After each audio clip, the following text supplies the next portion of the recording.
Welcome to EnVision Center News, where we discuss community impact and involvement with today's nonprofit leaders and philanthropists. So I'm here today with Jeannine Tidwell, and you are here with representing Twin Eagles Wilderness School. And I'm so excited to have you because I know almost nothing about the school. Well, thank you for having me. Yeah. So can you tell me a little bit about your role there and when Twin Eagles started and how it got started? Yeah, so my husband and I, we moved here in 2004, 2005, and we spent a year here in the community, just observing, meeting people, making relationships, getting to know the area.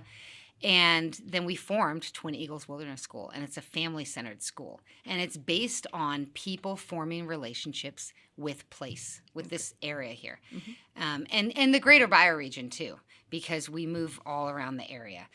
And so we founded this school. I'm a founder, and I'm also a co-director. Okay. So we formed all kinds of different programs that help people gain a knowledge of place, of the area, and form a sense of belonging and connection with where they live, literally from right outside your door out into the mountains and beyond. I love it. So do you have a formal classroom, or is this whole area your classroom? You go everywhere? Yeah, in a sense, the whole area is the classroom. I mean, we've been from here all the way to Spokane, down to Moscow, up in Montana, or over in Montana, up in Canada, Priest River, Priest Lake, and here in Sandpoint. I love it. Okay, cool.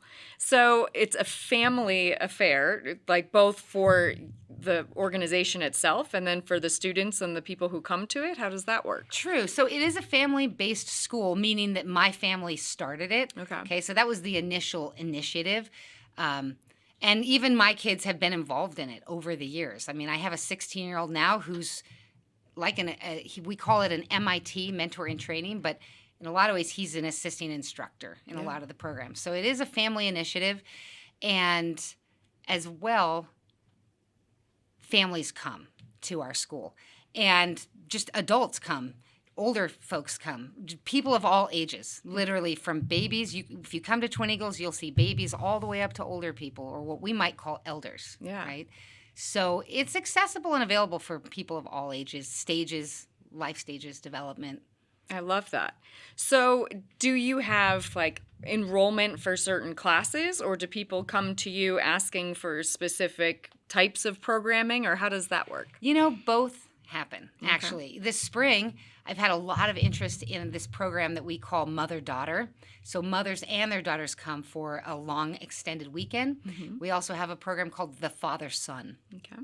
And it's a little bit of a initiatory experience with the parent and the child, right? Because some of these programs take place really way out there in the wilderness. It feels like you're in the wilderness. You're away from cars and roads and planes and trains and all of that.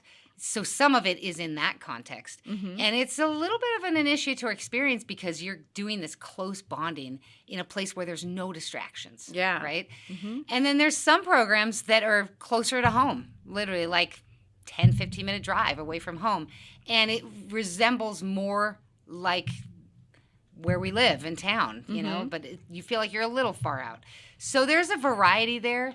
And there's a variety of different kind of programs, too. And I say program meaning that some of these programs do feel like programs in camps. Some of the programs don't actually feel like programs. It feels like it does feel like what you said, a family affair, Katie, where it's timeless and you're not on the clock. And you're out there for several days and you lose track of your ordinary day-to-day life. Yeah. And that's a gift, I think. It definitely is a gift. I'm going to share a story. I didn't think I was going to share a story because I don't know that I have that many wilderness stories. But my fiance and his dad and I, we went up to like Myrtle Creek area.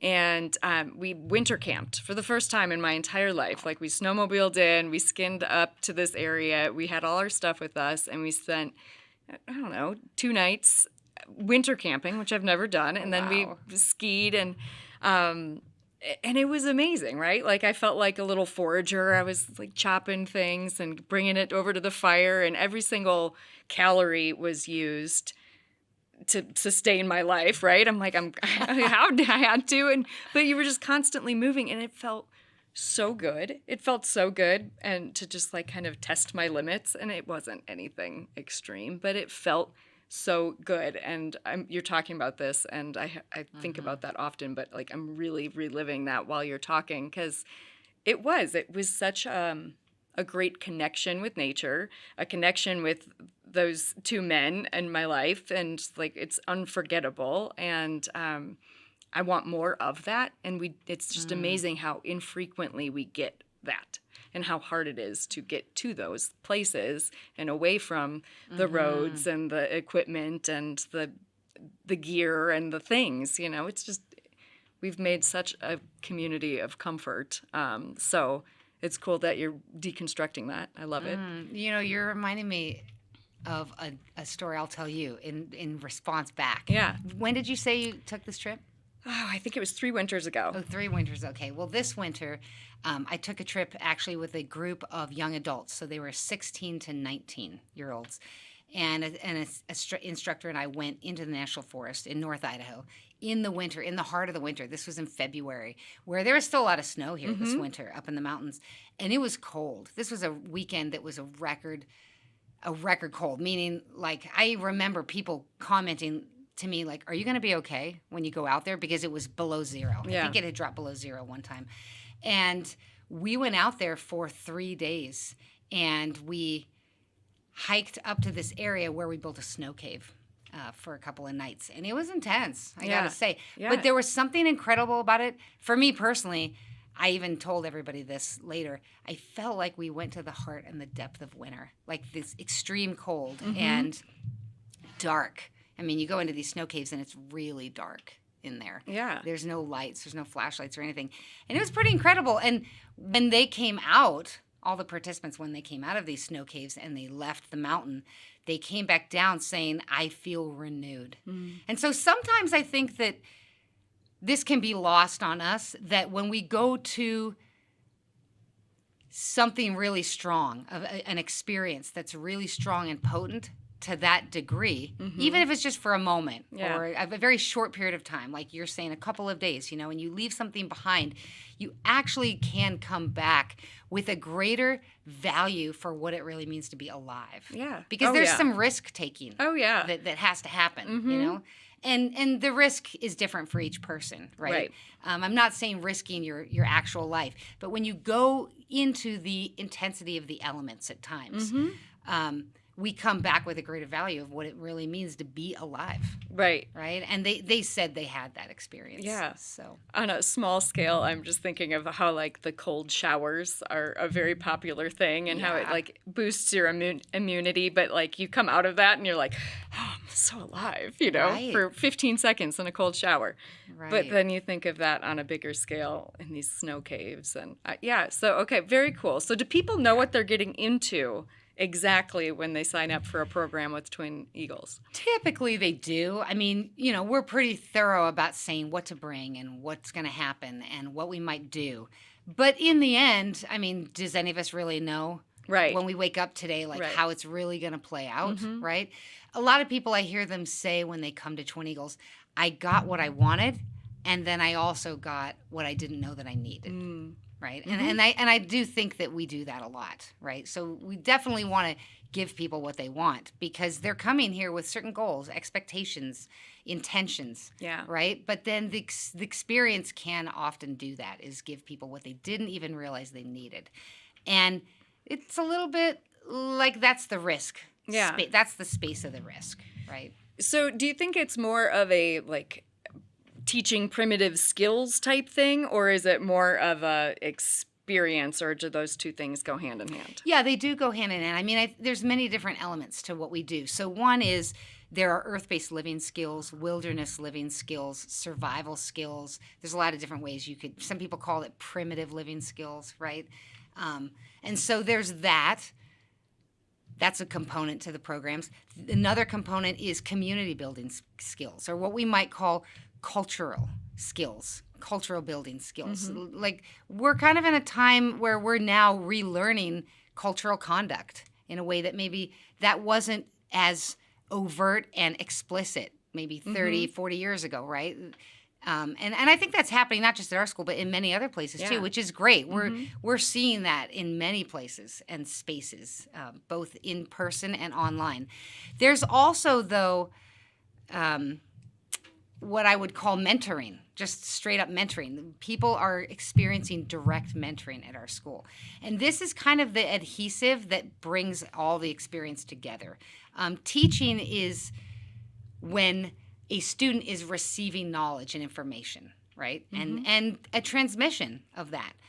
But mentoring is when the mentor draws genius and latent potential out of the student. And so that's kind of like the magic, the magic that happens at our programs. Like what I hear in some places, people are saying like the secret sauce, or like this Kool-Aid ingredient, right? Yeah. That is the magic that happens at our school. Is the mentor is magically and very acutely pulling out the genius and what's already in the student.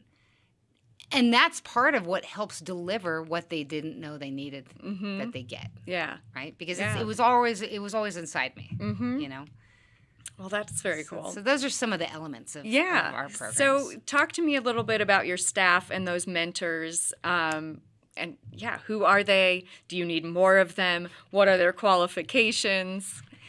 Yeah, so we have two different pathways. One is we have teen leaders who come, and these typically are students who've been with us over the years, and they're emerging into young adulthood, okay? Cool. So they're usually like 15, 16 and up, 17, 18, and sometimes they've gone through a pretty significant experience at our school called the rite of passage. And that's an actual marking and acknowledgement that we're not kids anymore. We can actually emerge into responsibility and a giving back to our community. So that's what makes that role so special, is that they come into adulthood and they're needed, right?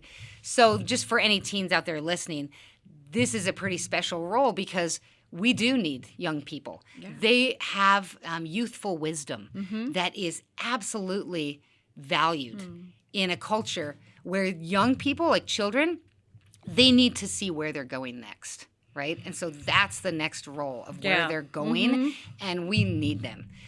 Beyond that, 18 and up, we have instructors like interns, we have assistant instructors, we have lead instructors, and these are people who are already in the practice of adulthood, right? And when they come to Twin Eagle, sometimes they feel like interns, for example, they want people like other older mentors to hold them accountable to healthy practices so that they can become more competent as adults, right? So we have interns who come, and those people are typically like age 18 to 30.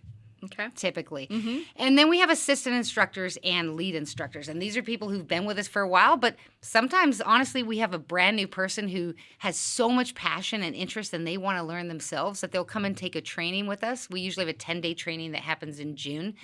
And after that, they want to move into a position, like an assistant instructor position, and they're ready because this 10-day training, it's called the Wilderness Skills Instructor Training Program. It happens in June, at the beginning of June. It's kind of like a kickoff to the summer season, and it's a deep, immersive program where you'll learn everything we've been talking about. And we've figured out how to consolidate that and give students the most essential of learning earth-based living skills and community building and cultural repair and things like this that will help them be able to facilitate someone else's learning journey in a very foundational way. Very cool. So does this happen? That was a lot. Yeah, it was a lot. That I just said a lot. Yeah. So this happens here in Sandpoint. Do you guys have any sister schools? Is this based off of a model of a school that you've seen elsewhere? How does this... Yeah, there are a lot of schools actually across the country and actually also in Europe. And there's a few schools in Hawaii.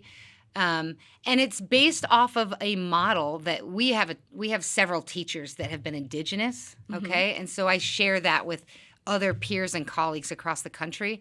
And it's based off of a mascot that we have called Coyote, actually. And we have Coyote as our mascot. I don't know if you know this or have experienced this yourself, but, you know, if you look outside, like in your neighborhood or where you live, or for any person, I'll say this, typically we see like red squirrels, right? And chickadees and ravens and very common species, right? And the coyote is actually so common that they've learned how to be invisible, though, right? And they stay on the edge of human existence. We see them, we do see them, but we don't see them as much as we see chickadees and red squirrels and gray squirrels and things like that, right?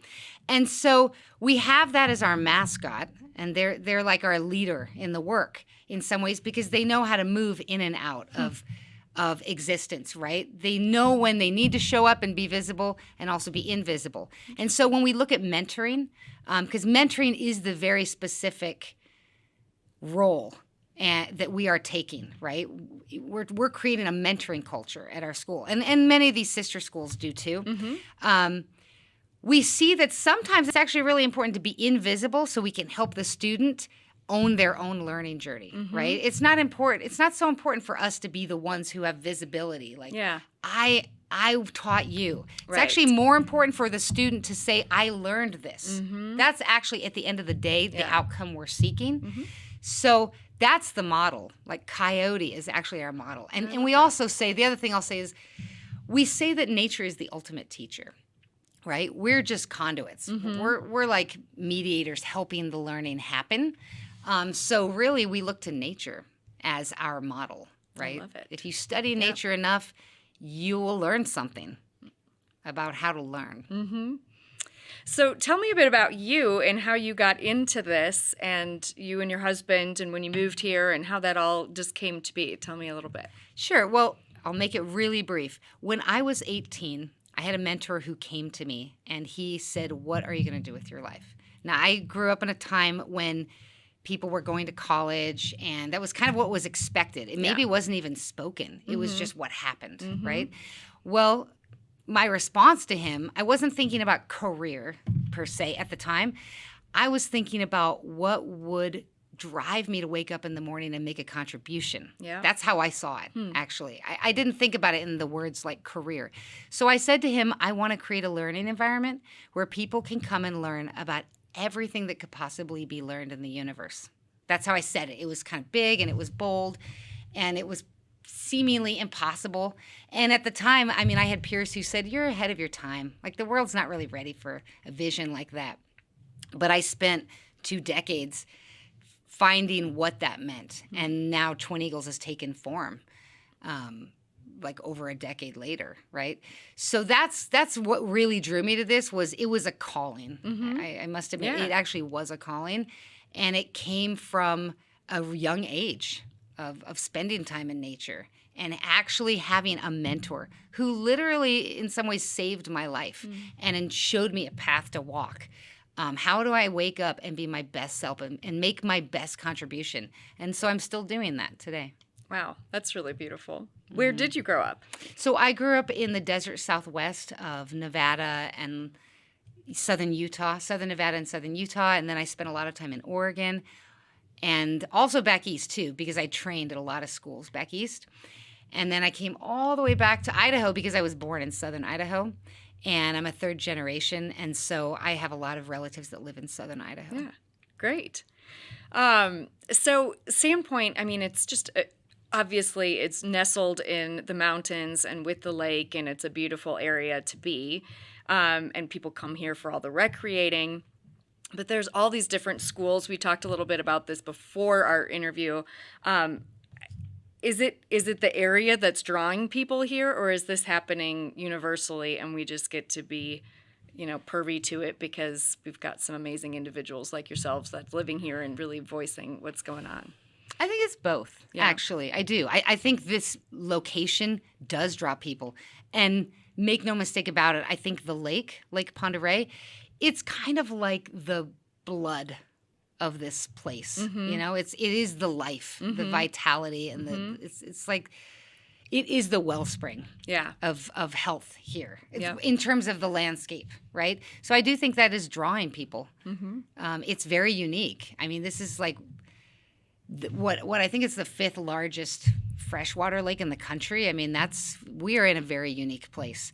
And we're in one of the few places in the world where at least what I've heard, maybe this is a myth, but I've heard like caribou are here in the area or wolves, right? Like that's just not everywhere. Right. So we're in a pretty special place, I think. I think it's a real gift to be here. Oh, absolutely it is. I know it is. I feel that every morning I wake up. And so how can people support you? What do you guys need at Twin Eagles?